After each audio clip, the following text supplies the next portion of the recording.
I talk to a spirit. She comes in my dreams. What is the path to awakening supposed to look like? To feel like? How do you know if you are on it? We ask these very sacred and sometimes vulnerable questions to many different women from all walks of life. A conversation that needs to be shared and heard. I'm Jo Hendy. I'm Amanda Parker. And welcome to the Girl Awakening podcast.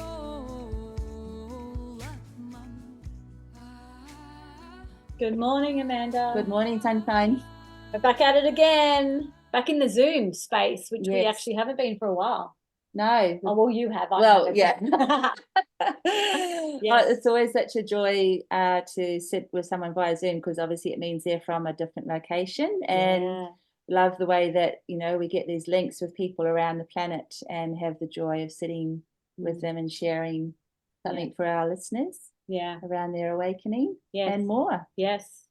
Can't wait for this one, because as we know, and as I'm sure our listeners are feeling, that there's a real buzz on the planet right now. It feels like we're moving real quick. Yeah. And we're getting lessons like whack, whack, whack. Yeah. Displacement immediately when you're out of your truth. Yeah. And the affirmations, well, as you know, the card that you picked, this welcome, the signs are there when your eyes are open and you're open in your space to seeing the answers that you're asking the questions for, or even just being in the space with. So that's pretty exciting. So exciting. The awakening has never been more prevalent than now. Oh. Yeehaw, let's go. I know Debbie's our guest is feeling that. Let's welcome our guest, Debbie Lim. Debbie Lim is a coach, energy healer, and creative, here to lead a revolution of creative awakening. She believes that the creative process is a pathway to access your infinite potential. Deb believes that we came here to the Earth School with everything we need, and that our journey through life is all about remembering this profound truth. Her mystery school is a place to remember and activate your innate gifts and weave an abundant and impactful legacy of your own. Oh, welcome, Deb. Thank you so much for having me here, beautiful souls, on your amazing podcast. It's such a joy and a pleasure to be here. And I just want to start off with some gratitude and thanks to you for having this space for people like me to come and share and be seen and heard and received and co-create with other beautiful souls. So thank you. It's our honor. It's our honor. We always get so much from each soul that sits in front of us. We learn so much about ourselves, and our listeners just love it. So it's, it's our honor, always our honor. Thank you. Yeah. Just reading out that little introduction to you, like the words just carry such a beautiful weight, and I mean in the essence of intention behind those words, and what it is that you're wishing to share of yourself. There's a real definiteness there, real certainty in what you're bringing through with the mystery school. I'm excited to learn more about you and what that then unfolds. Thank you, because I think you've touched on two things that have been really anchoring for me this year, which has been the energy of certainty. And so I'll share as we go through this, like the many challenges I've had with when we take one step forward and two steps back, which creates so much resistance and so much it makes it so much harder on the journey of awakening. And then the other part that you said, that you're always receiving, when you're opening up these spaces, and it's this energy of divine reciprocity and things coming back into right relationship and balance that I've been really journeying deeply with in the last 2 years. And as you said so perfectly, we are getting very quickly jolted into higher states of awareness for those of us that are asking those questions. So there's been a really massive shake-up in my world around that recently, and it's been challenging but also really amazing and such a gift. Wow. So we will jump straight in, Deb, because we've opened the door. So Deb, when and how did your awakening begin? I love this question because, we have so many moments, don't we? And I was pondering it as I was doing the housework before, just my thinking time. Mine too. Really, from the moment we're born, we're awakening, aren't we? One life experience after the other. It's all so deeply profound. But those moments, and I was thinking about it then in the shower of like, what is an awakening then? And I was like, I think it's that moment where you become aware that you're not your thoughts, you're not your emotions, you're not the things that have happened to you, and even the experience that's going on in your current reality right now is not all of like who you are in your life. And so I'd been practicing yoga for, I don't know, 10 or 15 years. And I think that was what allowed me to kind of start to separate and realize that there's a higher state of version of me, a higher self, if you want to call it that. And then the awakening is really not a glamorous story. The first one was really, I was in the driveway, I think, with my two kids, and they were really little. And one of them never liked to get out the house in the morning, and then the other one was having a bit of a meltdown about something, and everyone was shouting, and I was starting to shout, not to parent, but really because I was angry, and that was a good excuse to just let it all out. And I thought, oh my gosh, if the neighbors can hear me, what would they think? And then I had this moment of kind of like, and maybe some of you would have felt this, like kind of coming out of your body and looking down at the whole scene and going, this is not how I want to roll. This is not how I want to lead in my family. This is not who I want to be. And just made a conscious choice in that moment to correct myself and to choose and realize that actually I have the power to choose. I have the power to choose a completely different way of parenting. I can find out what that is. I don't have to just repeat the things and the ways that I was brought up. And so that was probably that first moment of realizing, that empowered moment of like, oh, that means we've always got a choice. Yeah. Oh, that means I create everything in my world. Oh, what am I creating? What am I creating? And starting to get curious and starting to ask those questions, like you say, and isn't it beautiful once you do that? This is the gateway, isn't it? Is asking the question and being curious, and then life quickly starts to serve you up solutions and opportunities and doors open. And so that was kind of like the first moment. And then quite quickly after that, I call it my spiritual oil awakening. I discovered essential oils and became one of those like crazy oil people, because I tend to get very obsessed with when I'm into something. I go all in on it. So somebody just invited me to, one of those oil parties, and I was like, oh no, I don't really know. That does not interest me at all. But you go along to support your friend or whatever. But then I had the experience, and they awakened something within my brain and my emotional body. I think I was very shut down emotionally. I didn't, I'd had depression and anxiety, but just kind of keeping it under the radar, and putting on the superwoman persona of achieving a lot and overworking, keeping myself really busy at all times to avoid any and all healing that may want to occur.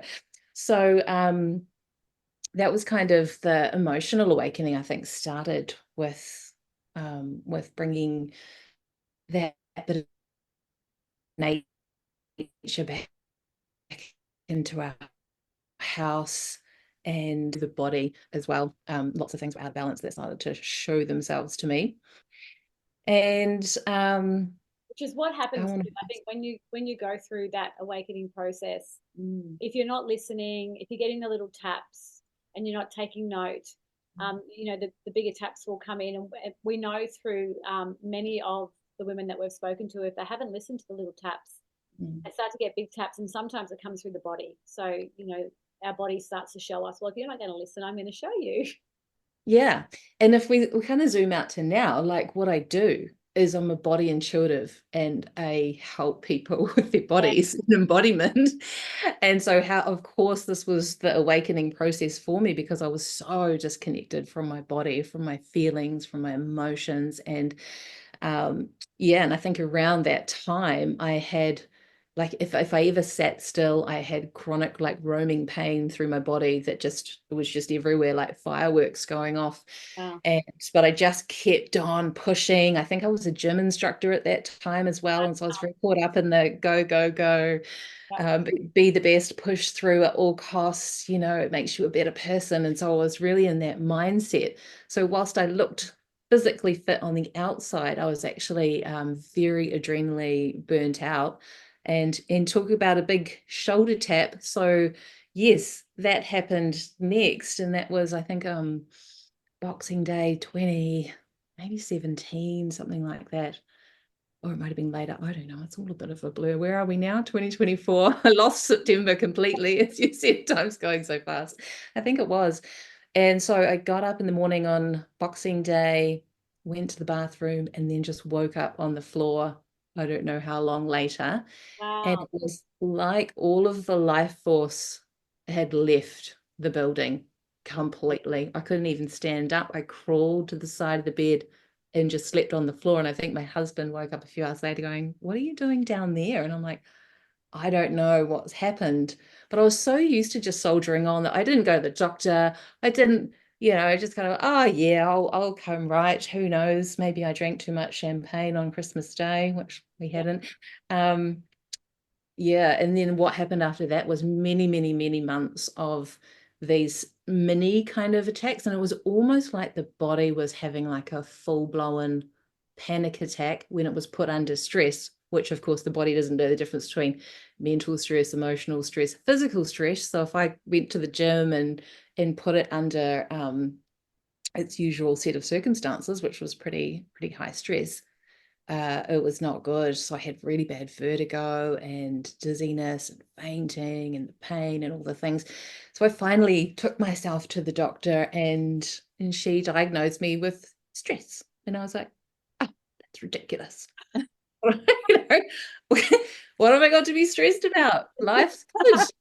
Life was good, but I had no understanding of trauma. I had no understanding of the nervous system, or how any of that works, and didn't realize that packing away your emotions for 40 years. And I had some big traumas too, like we'd lost a business, and then I'd been pregnant at the same time, and that was massive postnatal depression, all of these things compounding. And yeah, so the body was that was the biggest wake up, but it did take me quite some time to actually start listening and realize that. The mind is the rationalizes out all of those things, doesn't it?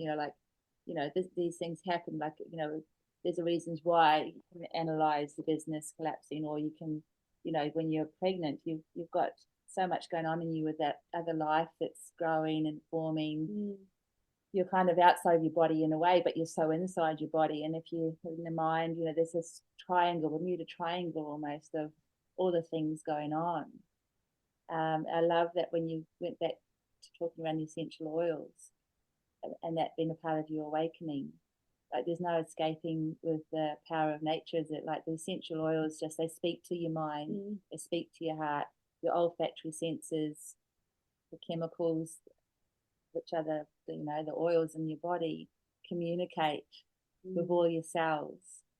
It's kind of like you can't ignore the awakening effects that they have on your system, and the little tremors and the little disruptions that occur as a result. Or you can, and then your body will let you know. Well, that's what I happens. did try, like I did, but at the same time I was still using the oils and still cleaning up my diet and doing all those things. So I was doing a lot of the physical stuff, but probably even then, as interested as I was in the emotional and spiritual connection that the oils also offer, I still was probably using them as a bit of a band-aid, like these will fix me. Yeah. I'm broken and these will fix me kind of mentality. So that was just such a journey. And then we had a family member pass away, and my husband was like in a state of wanting to experience change as well. And we were noticing how whenever we went away to the beach, there's this beautiful place called Coromandel in New Zealand, which has the most amazing beach. beautiful. Gorgeous. Yeah, the Coromandel is magical. I think they say it's like Lemuria. Yeah. Well, the whole of the Pacific is really, but it's magical. There's Wild. something special there. And we would feel our whole body systems change. So we're like, fuck it. Let's move. Yeah. Let's move. So here's another, way that we'll try and heal ourselves. We'll just take ourselves to a whole different place and everything will be different, which it will, but it's still it's all perfect really, as much as I didn't know. So I guess this is all just an amazing evidence of how there's always such a bigger plan at play that we just cannot see in the future. But if the more and the more and the more that things are always working out for us, like the deeper that we get to trust and surrender. It's always, the mini awakenings, it's always about trust and surrender. So we moved, and just being actually in that different, because I do believe that the land itself will activate you in your next steps for whatever happens for you next. And so once we moved there, it was this oddest feeling of like I could never settle or ground there, because we thought we were moving there for good. And I think we spent 5 years there, and I call it in my list of awakenings here, the 5 years of the dark night of the soul. In and out, Wow. So that was just moving there was profound in itself. Yeah. And I'd started to feel like I just didn't want to do my job anymore, wasn't fulfilling me. There was something else, but I didn't know what it was. So I was helping people with essential oils. So I really enjoyed the health coaching, but I was also noticing people were having a similar kind of approach to it as me, whereas like, this is what's wrong with me. What oil fixes that? And I was like, no, there's more. We need to go deeper, like to have a lasting change. And one of the questions that I asked was, where are the people that really want to heal? Because not everybody does, right? That's not everybody's journey. That's okay. That's not their soul path in this lifetime. And I'm not here to convince anybody that they need to. But I was like, I desire to serve at a deeper level. I desire to take that journey myself and take others with me. And the next part was, I think, hiring my first coach. And this is another part of the divine plan at play. I'd never invested. Yeah, I think when you asked that question, just when you said it just then, it really like resonated through that desire. Like I desired to search like deeper. I could feel that. It was almost like it was present moment you were saying. It was like went out, and of course the universe was going to bring you exactly what you needed. Yes. And I think I was in doTERRA and multi-level marketing for a few years there before I realized that wasn't the way for me. And, we're always writing out these what's your why kind of worksheets. And one day as I was writing, I started channeling, I suppose, for the first time. And I wrote this page-long thing, manifesto, statement, declaration, about, and I'm just trying to recall what it said, but it was something about like, I'm here to create a global ripple of change, or with awakening like light workers, and all of the stuff that I was not in that moment, any of those things that I knew of, that I had remembered. So I just looked at it and I was like, what is this? Who wrote that? What is this?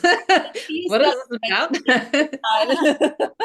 Well, it was kind of one of those moments where spirit's kind of tapping you in the shoulder going, yeah, that's it right there. And I was like, okay. But yeah, the next part was I'd been following this person online and liked her work, and she was advertising some kind of abundance course, and I thought, yeah, I really need to heal my money trauma. We lost our business, our family business, by going bankrupt in the recession from 2000 and whatever it was, 15. Trauma, I've blocked out all the dates. And it's that just left such deep scars about, but also when you are born an entrepreneur, it's not something that you can step away from. Like, I tried to go and work for other people. My husband's like, what's wrong with you? Why can't you be told what to do? And I'm like, I know. Of course, I now know it's because first of all, I'm a manifestor in human design. We can't be told what to do. We're here to lead and create and be the visionaries. And another one is, I think, yeah, if you're an entrepreneur, you're just born that way, and trying not to do it will just create some kind of slow soul death. Anyhow, we're hearing you big time. you know, hey, we know. Yeah. You can't step off the path once you're on it. So I hired this coach to help me with my abundance blocks. And I'm doing inverted commas for those of you that are listening to the podcast, because it's so interesting, isn't it? How we just think that, like, if we just, again, I was in the fixing mode, just fix our money problems, everything else will be sweet. Yeah. And so I'll sign up for a course and I'll give her the money and she'll help me and it'll be good. And I'll be sorted. I'll be done. I thought, and I'll be done then. Good. So funny. In the meantime, there was a few weeks before, I think, sort of signing up to that course with her and starting, and it was just a one-on-one thing. I didn't even know what I was walking into. And in the meantime, something happened that I won't go into it, but let's just say a very activating event within family and friends exploded in our world. And Christmas Day. again, Christmas Day tends to do that.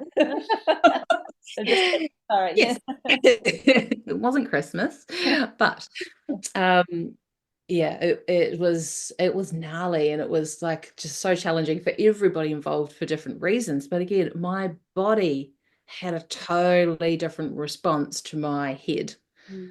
Like, we were talking about it, we were dealing with all the things when I thought I'm fine, but my body, I broke out in hives.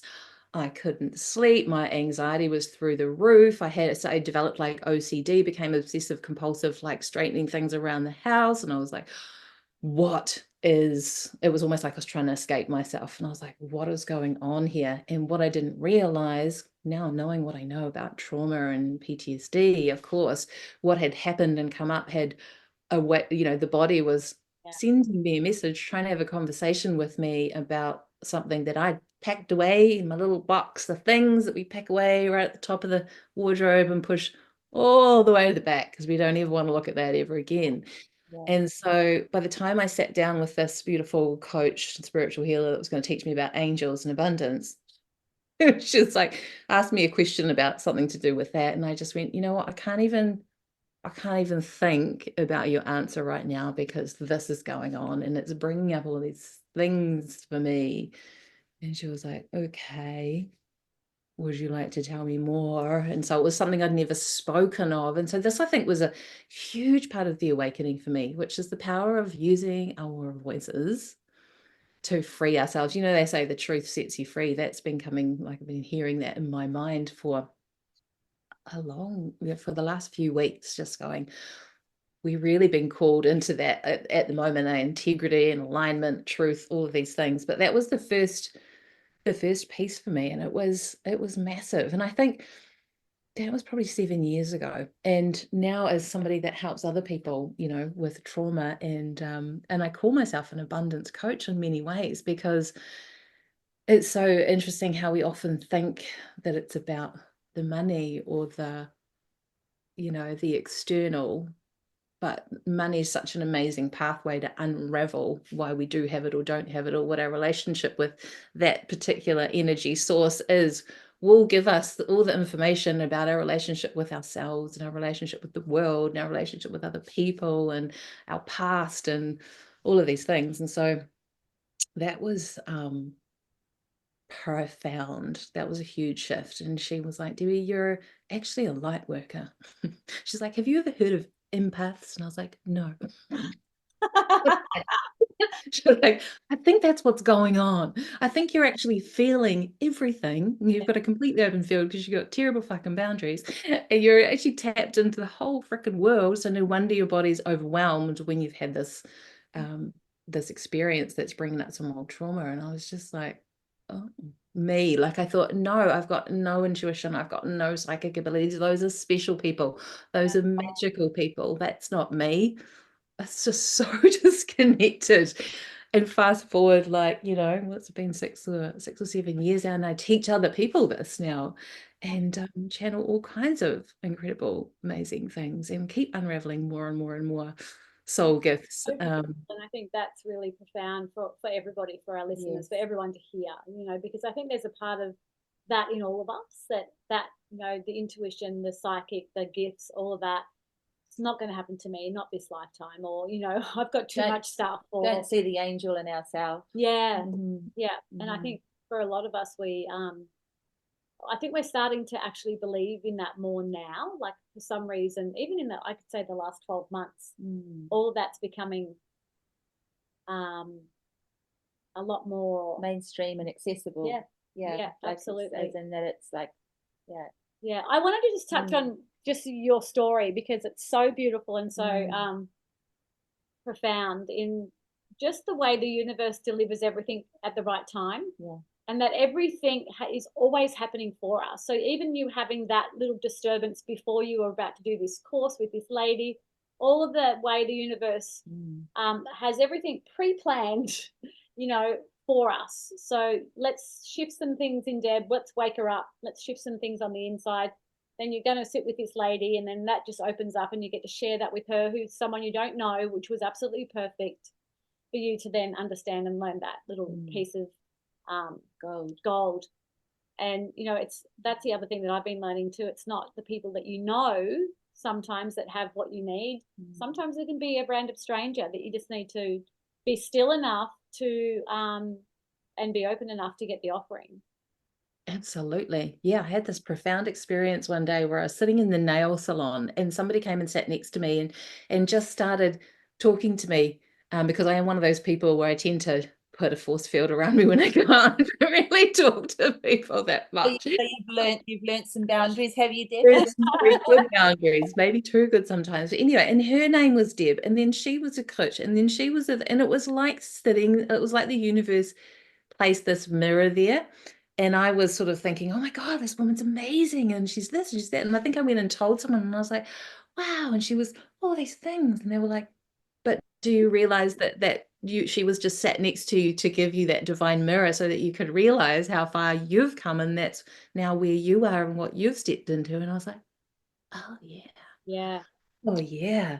So that's something I love to do with clients now before I start working with them. It's just like, let's go back in the last 6 months or however long, or, you know, if they've never done it, like years maybe even, and look at what you've actually moved through, what you've actually achieved already, and all of the things that you've overcome, and all of the things that make you who you are. And do that in my business coaching as well, because I feel like that's where the gold is. That's where the juice is. It's not in the 25 certificates that you've got on the wall of the 100 modalities that you've done because you don't believe that you're magical enough already, or whatever the reason is. It's like your lived experience is always going to be the thing that makes you so special and unique, right? They're like codes that sit in our field. And if we've had the experience, then we have the key to unlock that in someone else now. And so I'm really into just deeply embodying and soaking up all of the experiences, good, bad. Well, that's true fulfillment, isn't it? That's the parts that actually fill us up. It's like, it's not the external things that we buy or change or whatever it is. It's this this self-fulfilling that I don't even know how to explain it, but it's like an energy, that would only be found in ourselves when you're connected in.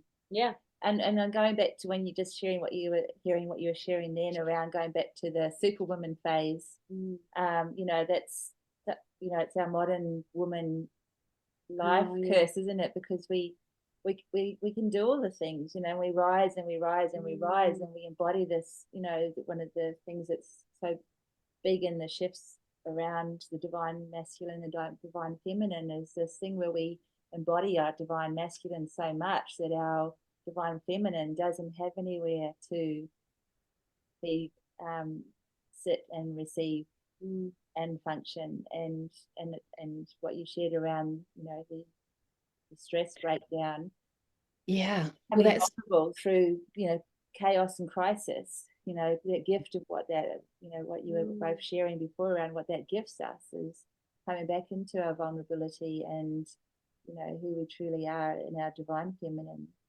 Yes, and that's been a really big piece from like last year and this year have been my favorite years of awakening so far. I'm not going to say they were easy, but last year I really had a deep journey home to my body. I didn't realize how disconnected I still was, even though I've been on the path and been really, you know, I'd learned Reiki and become a Reiki, these things, but I still, the Oh, there we're we just go. gonna we just switched a tiny little bit, so get around the Reiki. We might just go back to what you shared then around how yeah, just glitched a little bit. The energy was there. Yes, it did. The energy was too high. Yeah, I was talking about coming back into my body and how long that took. And I think it's like, you know, like you said about divine timing too. It's in the physical, you know, as energy healers, we heal very far out in the field, and then the journey home to the physical layer is the last place that the healing happens a lot of the time. And so the journey home can take a really long time. It took me years. And last year was the year that I finally came home to my body. Like I actually couldn't feel my feet. My feet were disconnected energetically, if you like, from my body. And every time that I lay down to sleep at night, I'd have so much pain in my feet. It was like I was trying to be here. My subconscious was trying to get me here, but I just did not feel safe to be a human being.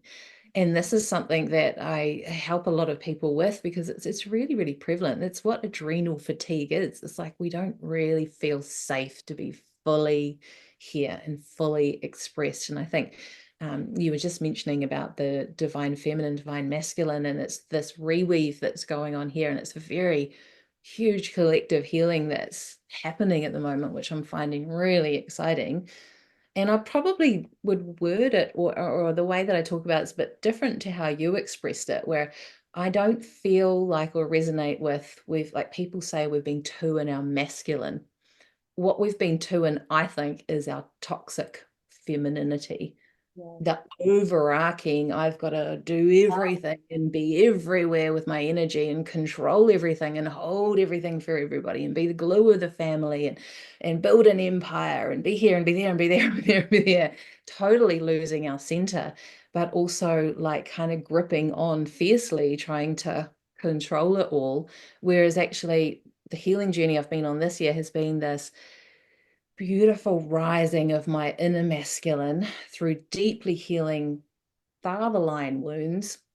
Because what happens and what I see in clients is that we will, if we have any experiences of being like abandoned by the masculine, again, inverted commas, because it can also be anyone that we kind of see as a godlike figure as a child, then what we do is we decide that they're not safe, and we suppress that energy within ourselves. It also shuts down a spiritual connection, because we kind of tend to think of God as a man, big bearded man in the sky, whether that's your actual belief or not. It's a kind of a, you know, it's something that we often just absorb from the field.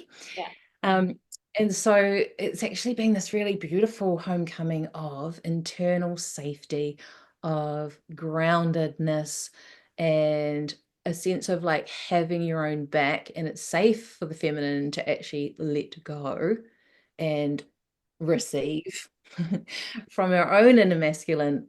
And it's sort of like you have to switch that on before you can then receive from that men in your life. So I've just seen this in so many women and in myself as well, where we're not actually receiving the masculine that are right there.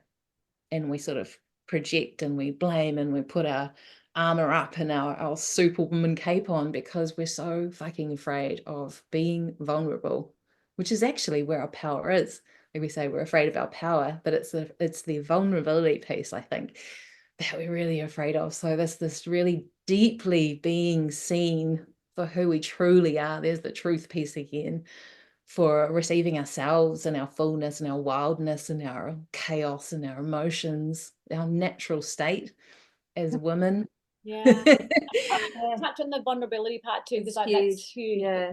And you So know, beautiful. the illusion is that being vulnerable is you know, is soft and, you know, don't do it, and it's weak. And it's the pathway, you know, it's the way through. It's like is being raw and open and vulnerable and transparent and being seen and being brave to then be able to receive the gift, you know, not from others, but from source, from self, from higher self, from wherever else, you know. It's, as you were saying about being embodied, you know, being spent sitting in your own body and feeling safe as your temple, as your sovereign energy field, and where you manifest, project, live from. Yeah, it's really very beautiful what you're sharing. Journey, like you know, in all my coaching containers I have a little channel called shame slaying or owning it or something like that, where they can just come in when something is causing them to shut down, and just tapping into the awareness of how often we do that, and coming in and being witnessed in a safe space in a circle of women, because I have just found that for me personally to be the most transformative parts of like accelerating spiritual progress, if you want to call it that, or that sounds like moving forward, but actually it's not accelerating, it's accelerating in terms of making it more easeful, transitioning into your next highest iteration with more ease and grace. I just find the sisterhood and the safety that we can craft in these spaces, whether it's a circle that you go to, or a retreat, or whatever container, being able to speak, be seen, and be received for who you actually truly are and what is on your heart, whether it's, you know, removing the judgment of whether it's good, bad, ugly, or whatever.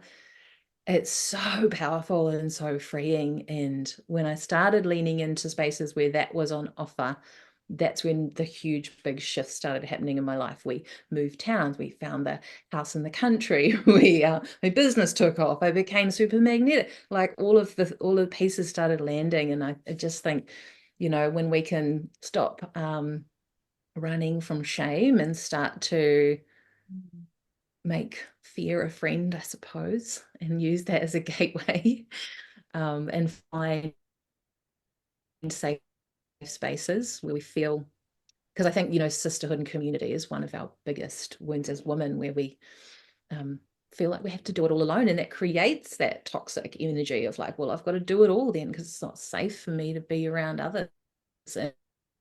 And so it feels like there's really big shifts going on in that space as well, which excites me because we're so powerful together.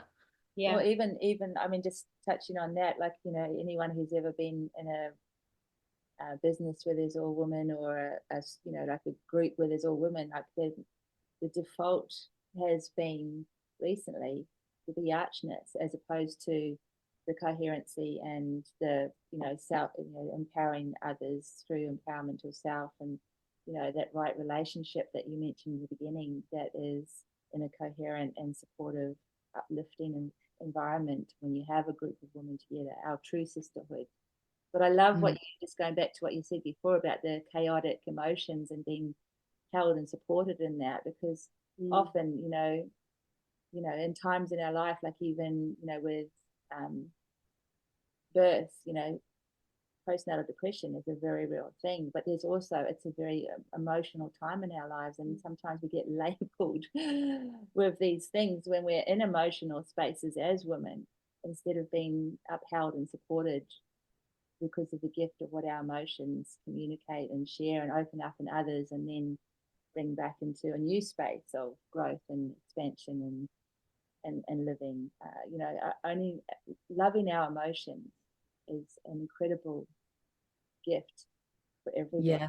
Yeah, it's been probably one of my biggest challenges, and again, one of the most potent homecomings, I think, is the receiving of self in all states of being. So, you know, that initial trauma when I hired the abundance coach, it took me 7 or 8 years to really get to the root of that, which was in the root chakra.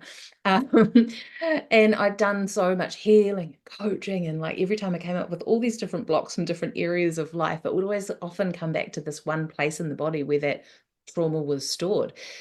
And so how did I get the idea? I think I was actually running a coaching container at that time called Womb Weaving, and it was all about kind of opening up the sacral energy and looking at the emotional and spiritual function of the womb and what's in there, because I had endometriosis and I was really fascinated about, could I heal this without doing anything else, which I did, not on my own. I had an amazing body coach who's taught me how to do what she does.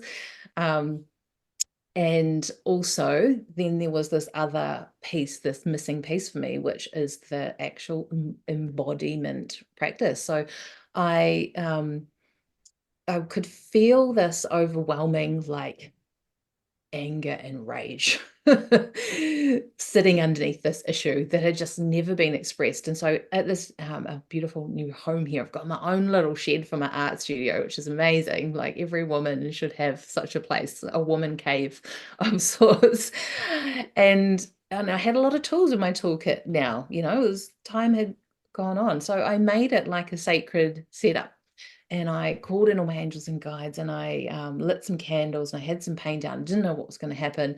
And I did some breath work. I think maybe I did some dancing and shaking to kind of bring some things up, and then started writing my thoughts and feelings. And then I heard that I needed to use my voice, and I started making a lot of noise. And then I started screaming, and I was like, oh my God, no one was home. I told my family, go out, I'm gonna do some stuff, not sure what, but I think it's gonna be quite loud and maybe a bit not quite ready to be witnessed in that by you yet.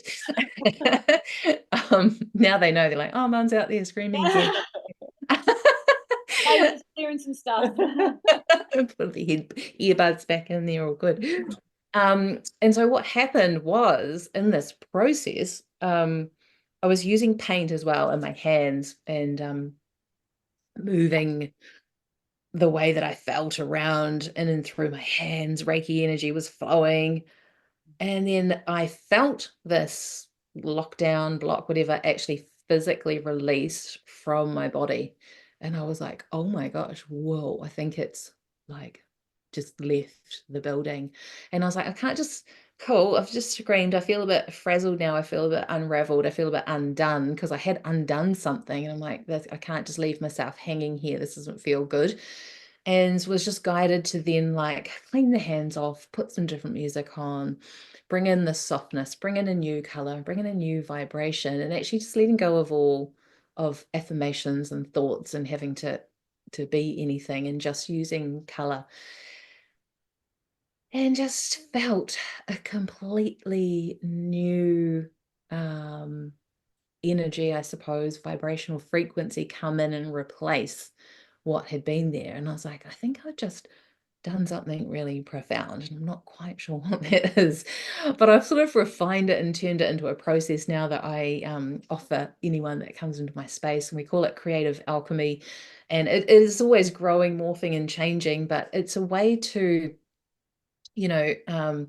access and unpick trauma without having to get deep into the story too much, and just then bring in something really beautiful and pleasure and play over the top, and actually step back into your creative power.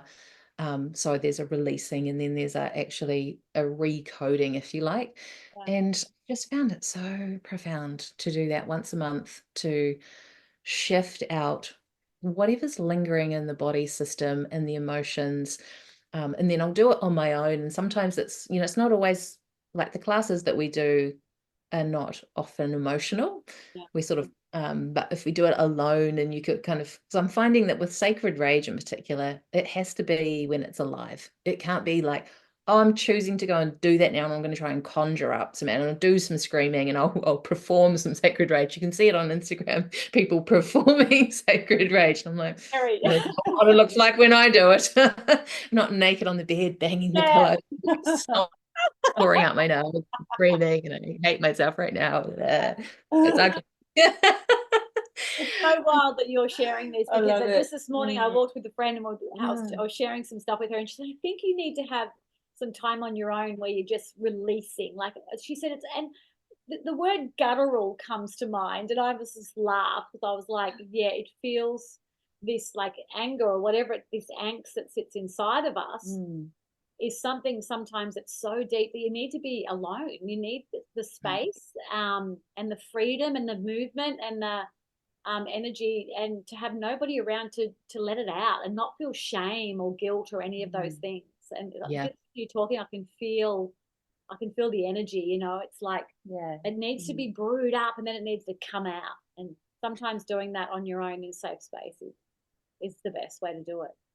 Yeah, and I think maybe it's different for different people too. For me, I've discovered I do need to be alone to get to that level of depth that I can go to on my own and know that I'm in a space where no one's going to walk in or anything like that.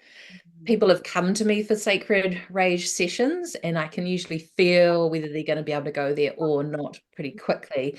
And, you know, you can express and move a lot with breath work and various different things. So I know they'll still have a process and they'll still get something from it. But there's few people where they can really, really go there. And I've had a few in-person sessions which have been amazing. And one client, but I'd been working with her within a coaching space for over a year for her to, and it was right in that moment. She's like, have you got space today? It's here. And we're like, okay, let's go. Baby's coming. Yeah. And it was like a baby. It was amazing. And when we tapped into her energy, her womb space was out like this and hanging on the ground. And it was just like ancient trauma that just came out through just screaming and screaming and screaming and screaming until it was, even I was a bit, we're in the country here, but I was like, there is a valley. There's a helicopter that comes through. But yeah. For our listeners, and I know that you've said this too, that we're all different, and some people can sit quietly and release things too. It doesn't have to be that way, but I just wanted to say that for our listeners who have that thought. Permission to do it your way and to just not make anything wrong, really, and listen to your intuition and letting it lead you will always take you in the right place, I think. If you don't mind, can I just, when you shared before about the endometriosis, because this is like some of the work that I do, but comes up a lot with women. It's such a big thing, and for, you know, so it's everywhere. But getting an understanding of what it means for each person is often quite a journey in itself. And it's you know, technically a lot of information out there, or scientifically a lot of information out there. But where we're talking now into this space, this is such a gorgeous area for women who have this as a part of their, you know, embodiment and healing journey to kind of explore, because of the nature of what I believe endometriosis to be about and the learning and gift that's in there. What am I right? And this was part of your journey around endometriosis, was this sacred rage work? Or yeah, it was definitely a part. There was a few parts to it. So if we kind of backtrack to, like, I'd, you know, had the kind of awakening back in after we'd moved towns, and then she said, I think that you should learn Reiki, and I was like, yeah. And then I did, and then became a Reiki Master. And so it was sort of quite far through that, and then realizing that I really wanted to help people with coaching, that Reiki on its own wasn't enough. I wanted to help people really have that, you know, those aha moments when you know that person can now heal because it comes from within them. So I wanted to combine it. So I was on that path, and I really wanted to step into doing this as a business, and then found this incredible woman called Corey Taylor, who, this is the woman who's helped me so much, and I've learned her modality we work with the bones, which is just like out the gate fascinating for coming home to your physical body. So I think she'll be world famous, and Kanika will be like Reiki, and people will know it in a few years' time. She's doing amazing work bridging science and spirituality.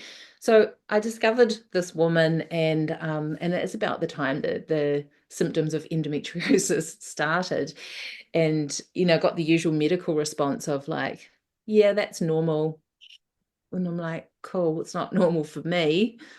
Yeah, but no, that's that's normal. So I'm like, oh, okay, I'm not going to get what I need here. So I found this coach that knew all about the body, and I was like, wow, this is cool. So I entered a business program. And here's what came forward for me with endometriosis was what I've spoken to right at the start of this. Stepping forward and then taking 2 steps back. Stepping forward and then retreating from life again. So I'm really fascinated by the energetics of all in, because I always thought that was kind of a masculine thing. Go all in, decide, do, take action. It's like, actually, I'm feeling like this is a divine feminine piece where it's not safe to be all of who we came here to be fully expressed in our bodies and our emotions and our voices, and be all in on us, on ourselves, because it's retrograde flow ultimately, isn't it? Endometriosis is going backwards. What should be flowing forwards is going backwards. I personally believe, just from an energetic standpoint and what I have experienced through the chakras and my own modality that I use, is that when we're constantly suppressing our truth and our voice, that is energy that wants to go out, that's not going out, and it's got to go somewhere, and it gets suppressed. And I meet so many women, which when we tap into their wombs, there's just like this red hot, fiery anger. Or, but beyond that, there's passion, there's desire, and there's like, you know, the energy that wants to be expressed into the world, our creativity. And I'm not talking about art, but what we're here to be as creative beings, and how we want to let creator and source energy move through us and express through us. And for some of us like me, that might be a soul business. For other people, it might be something else. But when we're not opening up the channels to do that, I think that we just get really fucking frustrated, and we get really, really suppressed. And I believe that it ends up in the womb, unfulfilled creation energy, along with maybe not feeling safe to express your emotions, right? Because it's all tied up with the liver and unforgiveness, and then the liver gets overloaded, and we're recycling all our hormones, and we get all this hormonal disruption. I mean, it's interesting, isn't it, that it's mostly in our Western society, not so much in other cultures. Yeah, and I that's absolutely fucking gorgeous. What you just shared then around the retrograde flow, and for me also 100% everything you just said, but also that sisterhood relationship comes in a little bit there, that separation from our sisterhood and our matriarchal lineage, you know, that because the mother wound, like that was I know I woke up at 4 a.m. in the morning once, another awakening. I'd actually started working with the sacred secretions and become aware of that, and it was Taurus that's a whole nother story, but anyway, it was on. And so spirit woke me up at 4 in the morning and was like, I don't know, I was just prompted to kind of research endometriosis, and found all the stuff about the mother wound, and really went into like, where does that come from, and what's that all about? And then I was having a conversation with a beautiful friend of mine who's about to have her whole womb and uterus and everything removed. It's gotten so bad. And we were talking about the mother wound. She's like, I think I'm really ready to go there now. And we were sharing, I'd just been through a big sisterhood fracture, and then we made that connection. We're like, it comes from that same place, doesn't it? Of separating or not separating. Sometimes the mother wound is because there's actually enmeshment, is what I find. There's a lack of sovereignty of energy. Beautiful. Wow. Thank you, Debbie. Yeah, thank you for sharing all that, because I think this for our listeners, that women, this is a big, oh gosh, it's so beautiful to have the information and sharing coming through in this space for people to free out and to gain a different relationship with, you know, often physical experiences that are very much in just the medical terms, or a lot of like, well, that doesn't feel right to me, my journey, my place, but not knowing where to go from there. So I'm really excited for that. I can kind of feel like in certain spaces they're starting to come together, and I really am excited for the future where there's no competition between the medical world and the spiritual world, and that we can kind of take a holistic approach because I've seen it work. Oh I've my, experienced it working. I yeah. no longer have a fire in my womb. I no longer have a big swollen belly. I no longer have pain and all of these things, right? So it's, you know, for me, that's the truth of it. And the simplest medicine, if I can offer anyone this too, and it's not a cure-all, but the simplest medicine for the sacral is unstructured creative expression with no set goal in mind. So not making art to look pretty. There's so much healing for women, especially when we're thinking about bringing back in that toxic femininity and letting ourselves come back into our natural state, which is so beautiful. play. Just hearing you say that, I've just moved house too, and I've moved somewhere completely different, and I feel like I've been uprooted, and my whole life has changed. Like I've gone from being very active, hearing you talk about the gym and all that, going to the gym every day and doing all that, to finding myself walking around the house in my pajamas still at like 10 o'clock in the morning, but enjoying the lifestyle. It's different, but I felt like I was forced into that space where it was to drop more into this creative space, where there was no structure. I was a very structured person, that I was forced to break down the structure because it no longer served me. And I think that's happening. I think for a lot of us that are on this journey and that are becoming more aware of their surroundings and the world that we're finding ourselves in, are going, okay, I need to drop the structure, the timeline, all these things that have kept us held in a place for so long. It's time to the toxic container. Really let go. Time trauma was a huge one for me, and I do believe that's why my body couldn't fully heal. And maybe it was just divine timing, or I'd done enough work, or somebody said something to me and it just landed where, there is no time pressure.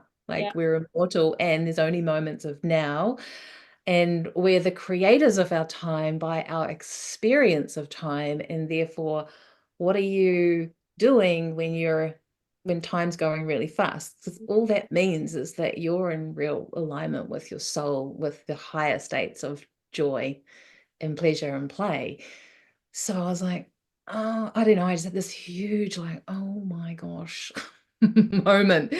And then learning the modality with the bones, that brought me fully back into my body, to the point that my feet came back online again, and I was like, oh my God, I'm here. I'm back. And now, I can look at the calendar and the clock and what needs to be done without losing my shit. I think we will go on these pendulum journeys, sort of from one extreme to the other. I think I was so go, go, go, rush, rush, rush. Somebody bought me the book, Rushing Woman Syndrome. That's always a sign that you need to slow down. That was when the body breakdown happened. Then moving to the beach and living by the ocean and just getting so adrift, so in the flow, but also a bit lost. But then big awakening there was I started painting. And then coming back home, so here's a freaky thing for full circle. We actually ended up living on the same road that we met on, back in the initial trauma of losing the business and having our first child 8 years later. So we literally had a 7 year cycle return. Amazing. I love that. 7 time channel, 8 years. And now, with the big healing with the masculine this year, that's been this year, with from that first, all of those amazing eclipses that we had at the start of the year, that was another really big awakening. I discovered I had skin cancer, which was always one of my biggest fears, because I'd been very, very naughty and burnt myself to a crisp, trying not to be the white lady that I am for the better part of my youth. So of course, being me, the first thing that I do is go and Google all of the emotional and spiritual undertones, and of course go to the doctor and seek all the treatment and do all the things. But that was just so fascinating. It was all about, where are you not feeling safe to be seen in the sun energy, which is God, which is source, which is the Father, which activated this incredible inner masculine healing, where I tapped into my own body and asked where was this energy, and I was showing like I was almost attacking myself with it, you know. And so unraveling that's been the whole journey of this year, which you know, and now it's like, yeah, structure is my friend, but I'm not caged by it. It just supports me rather than like oppressing me. It supports me. So I think this is the patriarchy, you know, that suppression and that oppression, and that's all kind of dissolving as we bring through these new structures of healthy masculine energy within all of us, men and women. That's so beautiful. So beautiful. Just so eloquent the way, like literally the room, our energies were just pinging our bodies and doing all the things. But because as a reflexologist, I fully get what you're sharing around the feet. But I mean, you know, it's the Christ consciousness, it's the Pisces energy, it's you know, where if you look at, say, going to, you know, biblical times where Jesus bathed the feet of the people that he was working with, or gifting healing with, or sharing healing with, you know, our feet communicate so much to us about what's going on in our bodies, and it's one of the places where, you know, there's so much truth from, you know. So I just love what you're sharing in that space around how when you feet started to normalize, you knew you were coming back into yourself. Yeah. And that's really, you know, I love that you brought in the Christ consciousness, because that was the big shift of like moving out this belief, this that was coded in my body. Like I actually had my spine x-rayed because I had a lot of back pain, and it looked like a person that was carrying a big freaking cross. Like the top's all caved in and the bottom was all under pressure. And that's what it felt like for a few months, as I shed these deep templates of self-sacrifice and martyrdom, and, you know, needing to die for the cause almost, you know, which is that sort of false Jesus idea that a lot of us carry within our physical makeup as well. So it's really been an amazing physical awakening. And then the feet coming back online. Yes. And then I ran a retreat. It's interesting. Last year, it was this time last year, almost exactly. So it was a few months before my feet arrived back on Earth.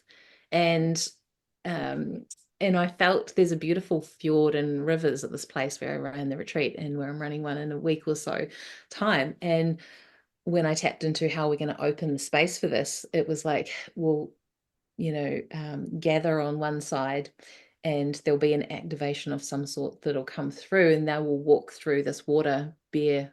Oh, wow. And it was amazing. Like as they came down, and they didn't even know what was going to happen, and neither did I really, because it was like channeling.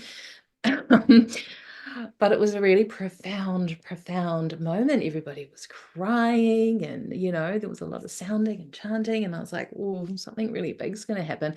Didn't realize that it was be such a big thing for me, because I think that was the activation point for what transpired a few months later, to bring me back fully into my body, and now have feet that I can feel and walk around on. I so resonate with that too. It's funny, I went to like a sound healing meditation on a full moon. This is a little while ago, and it was so amazing, that the drumming and the didgeridoo and everything. It was really incredible, and I could feel my body like starting to levitate, but I could not get off the ground. My feet were like lead, and this is all just in my, like, while I was laying there. I'm like, fuck, why can't my feet, like my feet would not move. It was like my body was like anchored by my feet. It was such a weird thing. And then after that, I've had many meditations where I haven't been able to feel my feet.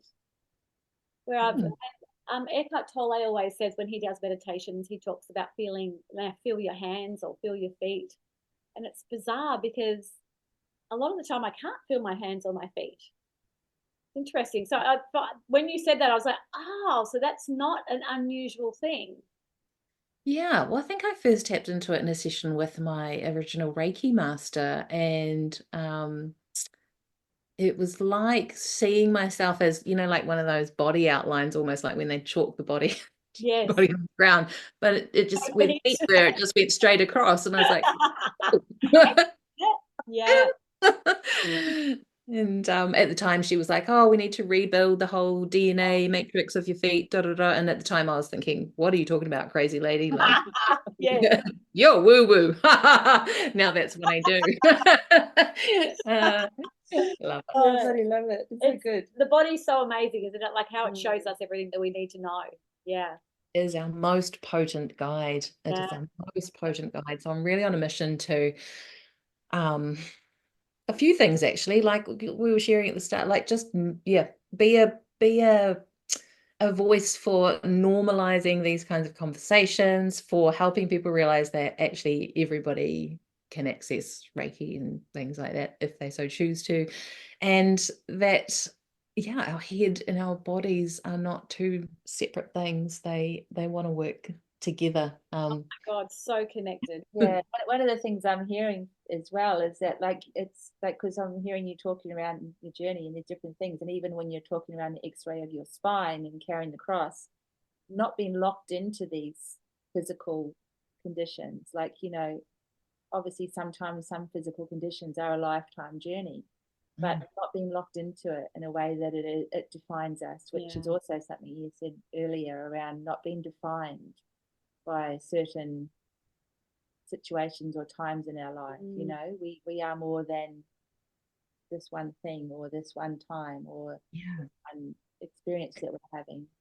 And I think it's the power of the flexibility of our minds that there's often underlooked. People get like, oh, I've been given a diagnosis, or I've been told this, therefore that's the truth, or that's how it's going to be forever. Whereas I'm just like, no. No, it doesn't have to be that way. And I've just had so many experiences to deepen my trust in that over and over and over and over again, which has been so amazing because when you're in it and you're having a very unpleasant feeling in your body, and most of my awakenings all came with a massive physical discomfort of many months. And that doesn't happen so much now anymore, because I believe that it can shift and change quite quickly. In a program at the moment where we're deeply cleansing our bodies, and it's all about cleansing the endocrine glands, clearing parasites in order to activate more of our gifts and visionary skills. So that's been really, really, really interesting, because I have really felt like, and I've been hearing for a long time, that food and cleansing my body will be the final frontier for me to fully step into my power. And I know this, but for some reason had been avoiding it for quite some time. Just, I think I'm an investigating martyr, and I think I spent a long time in the discomfort of things to really get into the whole, I really don't want to be 10 kilos overweight anymore, and this is how it makes me feel, and this is what it's like, before I'll actually take the steps to be like, okay, and now. And the love of food. For me, anyway. It's a tricky one. There's a couple of things before we close off, because we are getting close to the end. I wanted just to, first of all, just say one thing for our listeners too. There's a great book called The Body is the Barometer of the Soul by Annette Noontal, who talks about everything we've just been talking about. So when there's an ailment in your body, you can actually go and look it up in the book, and it'll tell you the spiritual description or meaning for that, which is amazing. Yeah, much like you talked about the sunburn. So skin cancer. Do you have one that? Where did you go when you were looking for it with your skin cancer? I think there's a I shan't quote it in case I get it wrong, but it might be just like mind and emotions, or body and emotions, or something like that. And it's very, very short and basic, but I always find it really, really accurate. I'll check it so you can. This is what it's the same. Yeah, it's very spot on. And she also does it about your car. So when you have an issue with your car, what it relates to in your life, which is really interesting.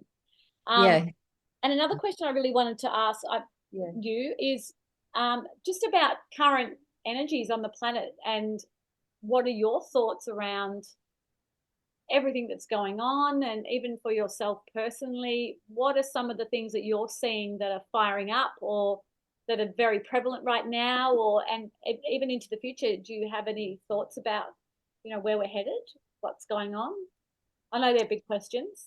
Yeah, I was thinking, well, I was speaking into it, I think in one of my groups yesterday, where certainly in the last, and I suppose by the time this comes out, I don't know how long your production time is, but we just had like a 9x solar flare on top of a 7x solar flare. And so for me, that is a massive ocular migraine, and all sorts will be stirred up from the subconscious during those moments. And what it kind of felt like was a bombardment of fear and chaos, and like, you can't make a difference, it's too big, it's too much, da, da, da, da, like all of those kinds of things that us the little light workers get a bit sad about from time to time, going, oh, does my work matter? And when that happens and you're in that space, I think it's like a real invitation to, like, how deeply do you trust, do you believe, in what you're doing, in your mission, or just in goodness, in the innate goodness of all. And for me,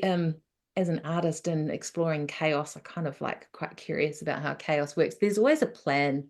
There's still a pattern underneath chaos. So I think it's knowing that shit has to get really messy before it gets good. And what can we do to just stay in the light in these moments? Laughter is really helpful.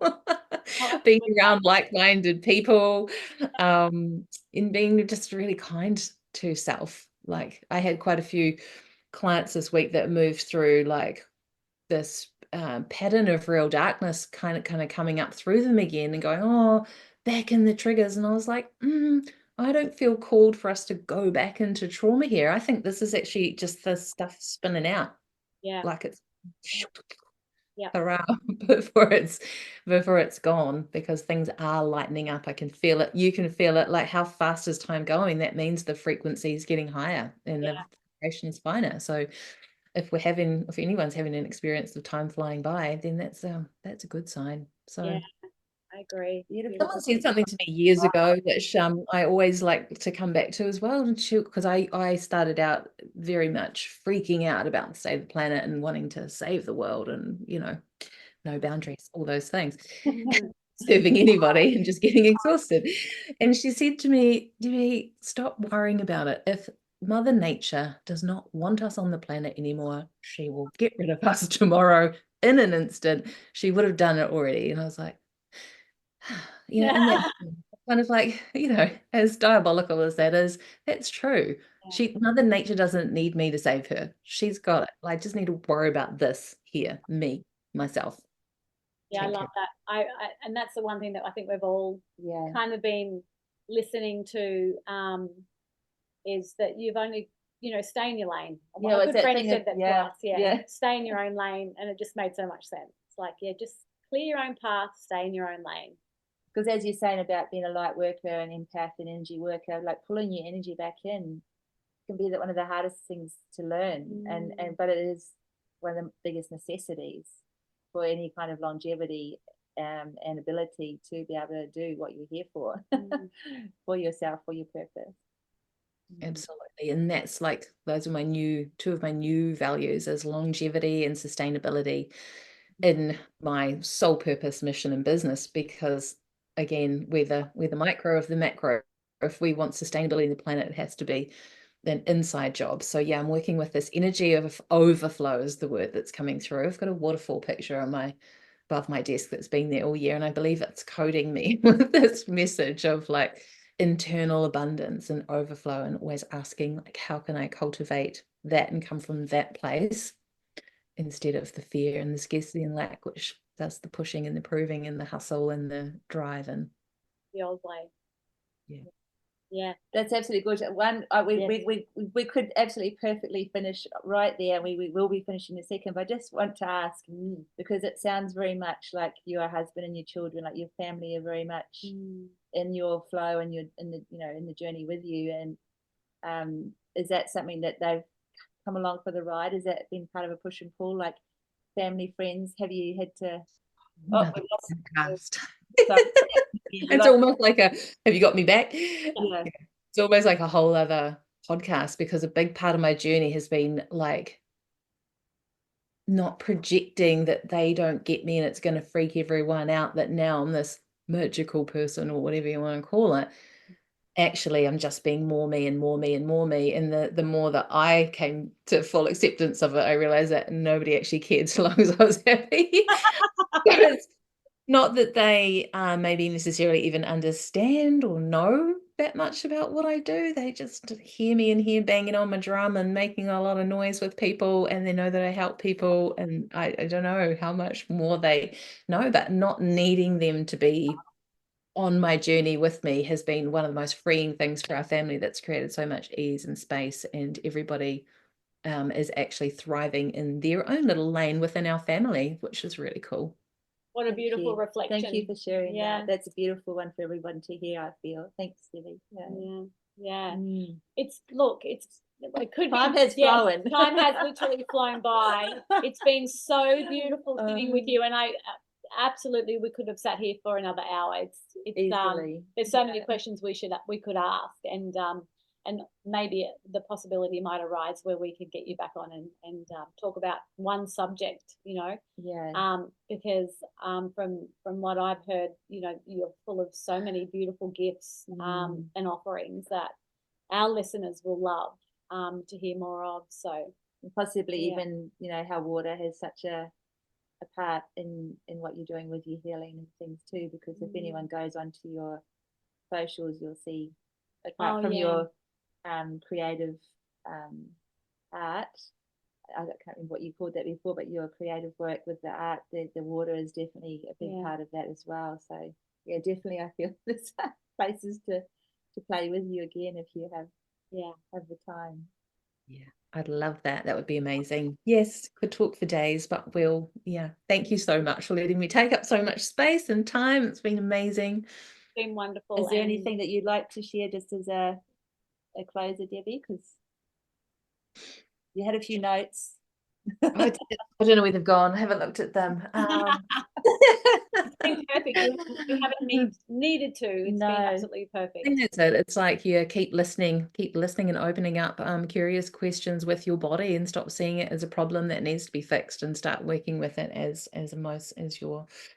your sacred temple. Yes, I love that. And a beautiful way to finish. Thank you, gorgeous. Thank you. That's right. She comes in my dreams. Thank you for listening to our Girl Awakening podcast. We are also on YouTube as Girl Awakening. We'd love to see you there with comments on how our guests resonated with you or your own awakening. Please share the love with a like and subscribe while you're there. A blissful thank you to Ksenia Luki, the amazing artist behind our theme song. We will see you next week. Bye. Bye.